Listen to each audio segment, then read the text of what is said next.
तुमचे देखील केस खूप जास्त गळत आहेत का आणि केसांची वाढ अजिबातच होत नाहीये?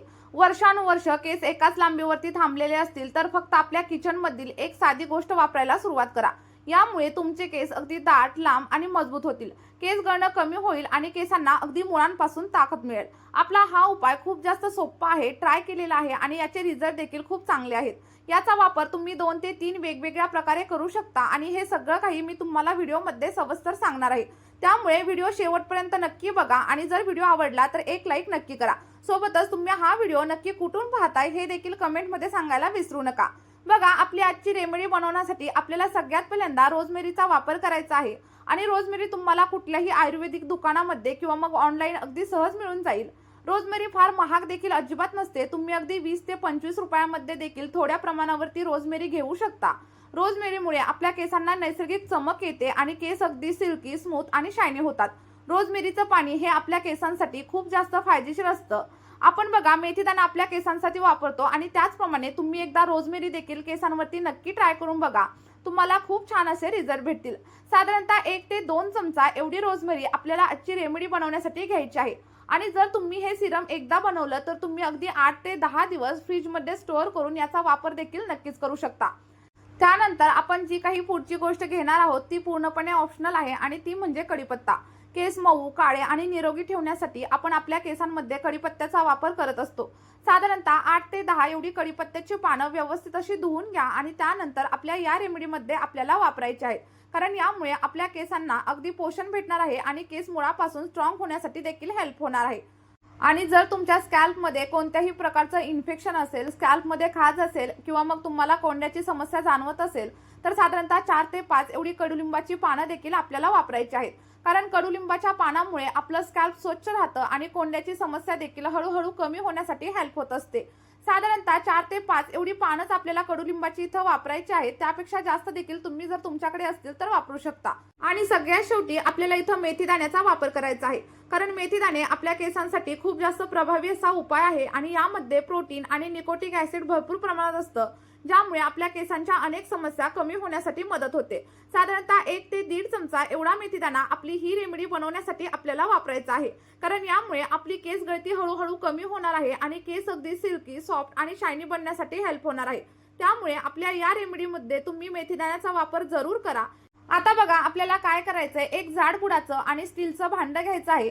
जर तुमच्याकडे पॅन असेल तर तुम्ही तो देखील नक्कीच घेऊ शकता आणि यामध्ये साधारणतः 1 ग्लास एवढं फिल्टर केलेलं पाणी ऍड करायचं आहे. लक्षात ठेवा, बोरिंगचं पाणी किंवा मग खाऱ्या पाण्याचा वापर आपली ही रेमेडी बनवण्यासाठी अजिबात करू नका.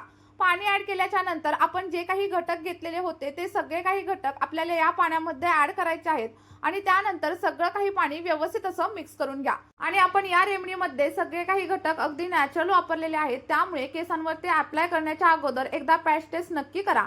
आणि जर यामधील कोणत्याही घटकाची तुम्हाला ॲलर्जी वगैरे असेल तर तुम्ही तो घटक इथं स्किप देखील नक्कीच करू शकता. आता सगळं काही पाणी आपल्याला गॅसवरती ठेवायचं आहे आणि व्यवस्थित असं बॉईल करून घ्यायचं आहे. जेव्हा पण तुम्ही गॅसवरती पाणी ठेवाल तेव्हा स्टार्टिंगला गॅसची फ्लेम थोडीशी हाय ठेवा आणि जसं जसं तुमचं पाणी उकळायला सुरुवात होईल तेव्हा गॅसची फ्लेम अगदी मीडियम ठेवा किंवा मग लो देखील नक्कीच ठेवू शकता. फक्त एक गोष्ट लक्षात ठेवा, हाय फ्लेमवरती तुम्ही आपलं हे टोनर अजिबात बनवू नका, नाहीतर तुम्हाला हवे तसे इफेक्ट तुमच्या केसांमध्ये मिळणार नाहीत. आता तुम्हाला प्रश्न पडला असेल की हे पाणी नक्की किती वेळ उकळायचं, तर जोपर्यंत आपण घेतलेलं पाणी थोड्याफार प्रमाणावरती कमी होत नाही आणि पाण्याचा कलर पूर्णपणे चेंज होत नाही तोपर्यंत आपल्याला सगळं काही पाणी व्यवस्थित असं बॉईल करून घ्यायचं आहे. बघा, सिरम पूर्णपणे रेडी होण्यासाठी आपल्याला साधारणतः 10 ते 12 मिनिटं एवढा टाइम लागतो आणि त्यानंतर आपलं अगदी शक्तिशाली असं सिरम बनून इथं रेडी होतं. आणि रेडी झाल्याच्या नंतर आपल्याला गॅसची फ्लेम पूर्णपणे बंद करायची आहे आणि सिरम थंड करण्यासाठी ठेवून द्यायचं आहे. लक्षात ठेवा, गरम असताना सिरम केसांवरती अजिबात अप्लाय करू नका आणि सिरमच नाही तर दुसरी कोणतीही गोष्ट गरम असताना केसांवरती अजिबात अप्लाय करू नका. यामुळे आपल्या केसांची मुळं अगदी कमकुवत होतात आणि त्यासोबतच तुमचे केस अगदी ड्राय, फ्रीजी होऊन केसांमध्ये स्प्लिट एंडची समस्या देखील जाणवायला लागते. बघा, गॅसची फ्लेम बंद केल्याच्या नंतर सिरम थोडंसं थंड करून घ्या आणि त्यानंतर एखाद्या स्ट्रेनरच्या साहाय्याने किंवा मग कॉटनच्या कापडाच्या साहाय्याने सगळं काही सिरम व्यवस्थित गाळून घ्या. इथं मी थोडंसं गरम असतानाच गाळून घेतलंय, पण केसांवरती अप्लाय करताना मात्र पूर्णपणे थंड करणार आहे आणि त्यानंतरच केसांवरती अप्लाय करणार आहे. आणि तुम्ही देखील सेम मी सांगितलेल्या पद्धतीनेच केसांवरती अप्लाय करा. बघा, तुम्हाला खूप छान असे रिझल्ट तुमच्या केसांवरती पाहायला मिळतील. आणि तयार झालेलं सिरम तुम्ही एका आठवड्यासाठी फ्रीजमध्ये देखील स्टोअर करून ठेवू शकता. फक्त वापर करताना सिरम फ्रीजमधून बाहेर काढायचं, नॉर्मल टेम्परेचरवरती येऊ द्यायचं आणि त्यानंतरच केसांवरती अप्लाय करायचं. आता बघा, हे तयार झालेलं सिरम तुम्हाला एखाद्या स्प्रे बॉटलमध्ये ट्रान्सफर करायचं आहे आणि त्यानंतर केसांवरती अप्लाय करायचं आहे. कारण जेव्हा आपण स्प्रे बॉटलने केसांवरती अप्लाय करतो तेव्हा अगदी इझी जातं आणि आपल्याला जास्त त्रास देखील अजिबात होत नाही. आणि जर तुमच्याकडे स्प्रे बॉटल नसेल तर एखाद्या कॉटनच्या साह्याने देखील तुम्ही सगळं काही सिरम तुमच्या केसांवरती अप्लाय करू शकता. अप्लाय केल्याच्या नंतर हलक्या हाताने मसाज करा आणि त्यानंतर तुम्ही 2 ते 3 तासाने हेअर वॉश देखील नक्कीच करू शकता. बघा, ही झाली आपली पहिली पद्धत. आणि जर तुम्हाला ही पद्धत वापरायची नसेल तर दुसरी आणखी एक पद्धत मी तुम्हाला सांगते. तुम्हाला जेव्हा पण हेअर वॉश करायचं असेल तेव्हा आपल्या या पाण्यामध्ये तुमचा शॅम्पू ऍड करा आणि त्या शॅम्पूने हेअर वॉश करा. बघा, त्यानंतर 2 ते 3 वापरांमध्येच तुमच्या केसांमधील इचिंगची समस्या, कोंड्याची समस्या हळूहळू कमी झालेली तुम्हाला पाहायला मिळेल आणि सोबतच तुमच्या केसांची लेंथ देखील वाढण्यासाठी सुरुवात होईल. आणि जर तुम्ही टोनर म्हणून आपलं हे सिरम वापरत असाल तर आठवड्यामधून फक्त 3 ते 4 वेळा वापरा.